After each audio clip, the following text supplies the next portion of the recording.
Shalom Bapak Ibu Saudara terkasih dalam Tuhan, puji Tuhan. Hari ini kita boleh bersama-sama lagi beribadah, merenungkan segala sesuatu yang berhubungan dengan kehidupan kita hari ini. Nah Bapak Ibu Saudara, saya yakin bahwa hidup yang kita jalani ini tidak selamanya berjalan sesuai dengan apa yang kita bayangkan, apa yang kita harapkan. Karena kenapa? Selalu saja ada sesuatu yang sepertinya mengganjal atau membuat hidup kita tidak bisa bebas seperti apa yang kita mau. Nah, Bapak Ibu Saudara, dalam hidup ini memang ada kalanya Tuhan menaruhkan sesuatu dalam diri kita yang membuat kita selalu ingat bahwa kita ini adalah makhluk yang tidak berdaya sebenarnya, tanpa campur tangan dan kekuatan daripada Tuhan. Jadi apa yang ada pada dalam diri kita itu semua untuk mengingatkan dan menyadarkan kita bahwa segala sesuatu itu kekuatan kita sebenarnya terbatas. Tapi kalau kita mampu, itu semua hanya oleh karena Tuhan. Jadi ada kala dalam hidup ini Tuhan justru menaruh duri dalam daging kita, seperti halnya Paulus. Nah Bapak Ibu Saudara, duri apa yang sedang Tuhan taruh di dalam diri kita hari ini? Biarlah itu menjadi koreksi diri kita, bahwa itu yang Tuhan ingin kita benarkan dalam hidup kita. Nah, sebelum saya berbicara tentang duri dalam daging ini, saya mau ajak kita bersama-sama bersatu hati berdoa. Bapa, terima kasih kalau Engkau senantiasa menjaga hidup kami. Ketika Engkau menjaga hidup kami, bukan hanya sekedar Engkau menjaga kami dari mara bahaya, meluputkan kami dari segala hal-hal yang mau membuat hidup kami ini kehilangan sesuatu. Tetapi ketika Engkau berkata Engkau menjaga kami, itu termasuk Engkau menjaga hati pikiran kami, supaya kami tidak keluar dari jalur yang Engkau tentukan bagi kami. Supaya kami selalu menyadari bahwa kami adalah orang-orang yang membutuhkan Engkau Tuhan. Sebab tanpamu kami tidak akan pernah mampu. Itu sebabnya Bapa, buat apa saja yang Kau mau buat dengan hidup kami. Karena kami tahu apapun yang Engkau buat, ujung-ujungnya pasti untuk kebaikan kami. Dalam nama Yesus, sertai kami dalam renungan singkat ini Bapa, supaya sungguh lewat ini kami boleh memahami apa yang menjadi kehendak hati-Mu. Terpujilah nama-Mu Bapa, haleluya, amin. Kita buka 2 Korintus 12 Bapak Ibu Saudara. 2 Korintus 12 ayat yang pertama sampai ayat yang ke-10. Judul perikopnya, Paulus menerima penglihatan dan penyataan. Aku harus bermegah sekalipun memang hal itu tidak ada faedahnya. Namun demikian aku hendak memberitakan penglihatan-penglihatan dan penyataan-penyataan yang kuterima dari Tuhan. Aku tahu tentang seorang Kristen 14 tahun yang lampau, entah di dalam tubuh aku tidak tahu, entah di luar tubuh aku tidak tahu. Allah yang mengetahui, orang itu tiba-tiba diangkat ke tingkat yang ketiga dari surga. Aku juga tahu tentang orang itu, entah di dalam tubuh, entah di luar tubuh aku tidak tahu. Allah yang mengetahuinya. Ia tiba-tiba diangkat ke Firdaus, dan ia mendengar kata-kata yang tak terkatakan, yang tidak boleh diucapkan manusia. Atas orang itu aku hendak bermegah, tetapi atas diriku sendiri aku tidak akan bermegah, selain atas kelemahan-kelemahanku. Sebab sekiranya aku hendak bermegah juga, aku bukan orang bodoh lagi, karena aku mengatakan kebenaran. Tetapi aku menahan diriku, supaya jangan ada orang yang menghitungkan kepadaku lebih daripada yang mereka lihat padaku, atau yang mereka dengar dari padaku. Dan supaya aku jangan meninggikan diri karena penyataan-penyataan yang luar biasa itu, maka aku diberi suatu duri di dalam dagingku, yaitu seorang utusan iblis untuk menggocoh aku, supaya aku jangan meninggikan diri. Tentang hal itu aku sudah 3 kali berseru kepada Tuhan supaya utusan iblis itu mundur daripadaku. Tetapi jawab Tuhan kepadaku, cukuplah kasih karuniaku bagimu, sebab justru dalam kelemahanlah kuasaku menjadi sempurna. Sebab itu aku terlebih suka aku bermegah atas kelemahanku, supaya kuasa Kristus turun menaungi aku. Karena itu aku senang dan rela di dalam kelemahan, di dalam siksaan, di dalam kesukaran, di dalam penganiayaan dan kesesakan oleh karena Kristus. Sebab jika aku lemah, maka aku kuat. Di ayat yang ke-7 tadi, Bapak Ibu Saudara, dikatakan, dan supaya aku jangan meninggikan diri karena pernyataan-pernyataan yang luar biasa itu, maka aku diberi suatu duri di dalam dagingku. Bapak Ibu Saudara, siapa yang tidak mengenal John Wesley? Pendiri gereja Metodis ini termasuk salah seorang yang telah mempengaruhi sejarah gereja di seluruh dunia. Meskipun demikian, hamba Tuhan yang dipakai secara luar biasa ini ternyata dalam kehidupan nyatanya ia memiliki seorang istri yang, mohon maaf ya Bapak Ibu Saudara, agak memiliki kelainan atau gangguan jiwa. Tingkah laku sang istri seringkali mempermalukan dirinya. Pernah suatu kali pada saat John Wesley sedang berkhotbah, istrinya berteriak-teriak dan berkata bahwa semua yang dikatakan Wesley itu semuanya bohong. Istrinya juga pernah menjambak rambut Wesley di depan umum. Nah, Bapak Ibu Saudara, bukankah ini sesuatu yang sangat ironis? Namun yang lebih luar biasa lagi adalah sifat dari John Wesley yang tetap mengasihi istrinya dengan begitu tulus. Bahkan ketika istrinya meninggal, John Wesley berkata bahwa ia tidak akan pernah bisa menjadi seperti saat ini tanpa adanya istrinya itu. Dalam pelayanan saya juga mengenal beberapa hamba Tuhan yang dipakai Tuhan luar biasa dengan banyak karunia-karunia, pengajaran, kesembuhan dan sebagainya. Namun ia sendiri menderita sakit jantung. Entah sudah berapa ring yang dia pakai dan entah sudah berapa lagi treatment yang dia harus jalani. Begitu juga ditambah lagi dengan anaknya yang terkena narkoba. Bahkan ada juga anaknya yang kawin cerai dan sebagainya dan sebagainya. Nah, Bapak Ibu Saudara, itulah yang disebut sebagai duri dalam daging. John Wesley mengalami, Paulus pun mengalami, saya juga mengalami, dan saya yakin bahwa setiap orang percaya juga akan mengalaminya. Duri dalam daging bagi kita mungkin masalah kesehatan kita, bisa juga masalah dalam keluarga kita, masalah dalam pelayanan kita, atau masalah dalam keuangan kita. Padahal kita sudah melayani Tuhan dengan luar biasa, padahal kita sudah melayani dengan sungguh hati, tapi kenapa semua itu tetap saja harus kita alami? Berulang kali kita berdoa, namun sepertinya duri itu terus ada. Seakan-akan Tuhan tidak mengangkatnya, seakan-akan Tuhan membiarkannya. Kita mengalami hal yang sama seperti yang dialami oleh Paulus.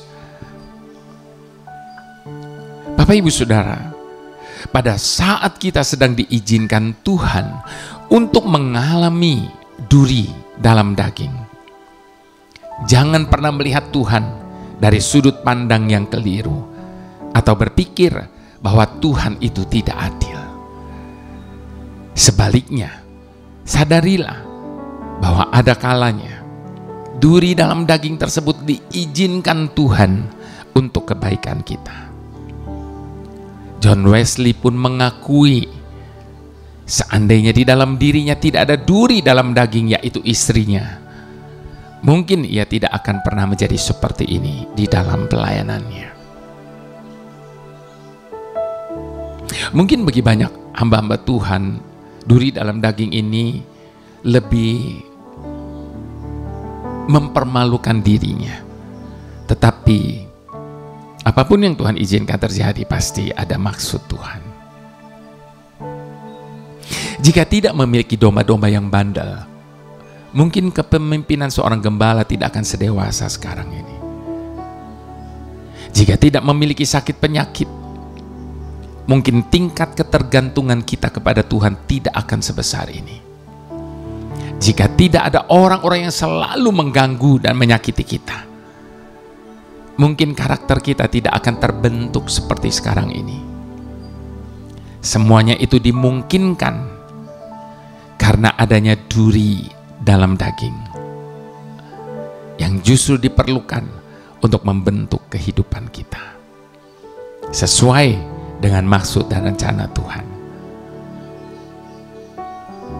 Kita seringkali lupa bahwa kita sebenarnya butuh duri dalam daging untuk mendewasakan iman kita. Itu sebabnya Bapak Ibu Saudara, apapun yang terjadi dalam hidup kita, percayalah semua itu atas seizin Tuhan, termasuk duri dalam daging kita. Dalam tangan-Mu ku serahkan hidupku, ku taruh penuh harapku padamu. Kemenanganku hanya ada di dalam janji-Mu. Engkaulah Tuhan pemilik hidupku.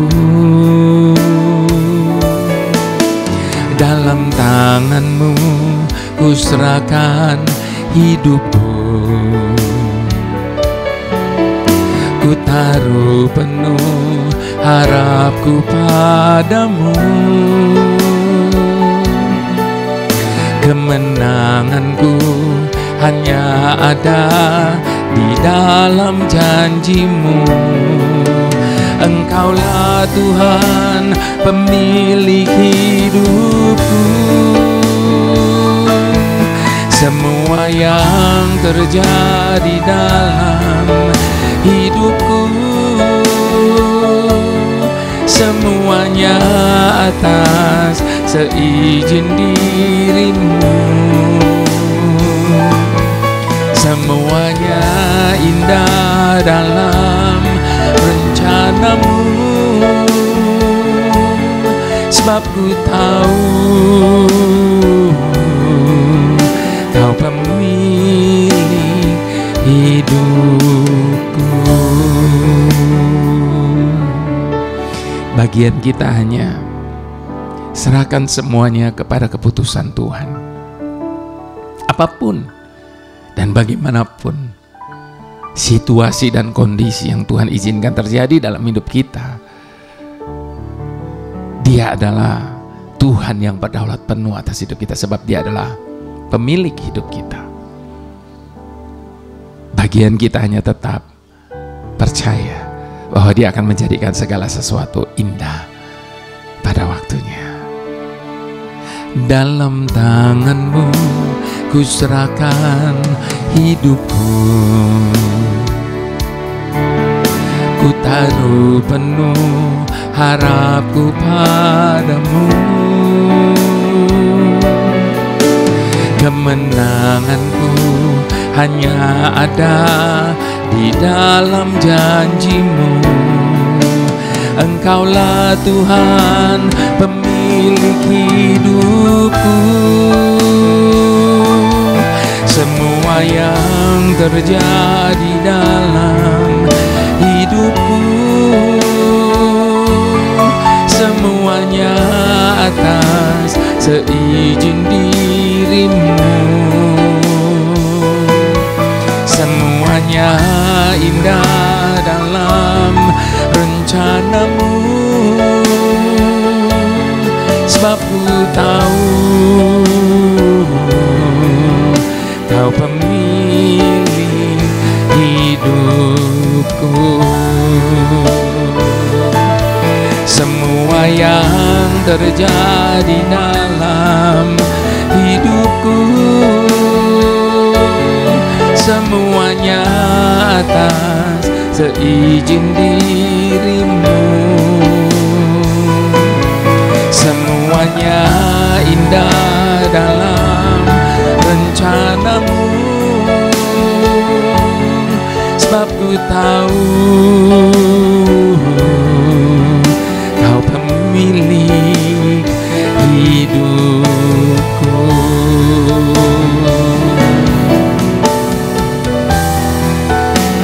Sebab ku tahu Kau pemilik hidupku. Sebab ku tahu Kau pemilik hidupku.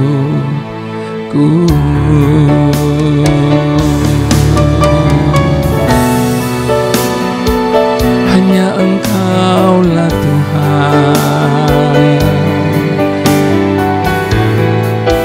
yang berkuasa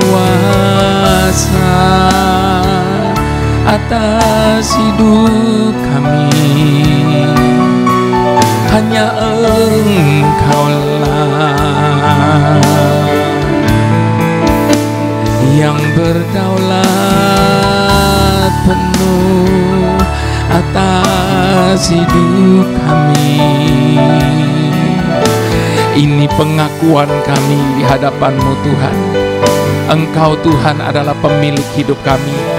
Engkau yang berdaulat penuh atas hidup kami. Itu sebabnya Engkau bebas melakukan apa saja yang Engkau mau melakukan atas hidup kami ini. Kami ini hanya hamba-Mu Tuhan.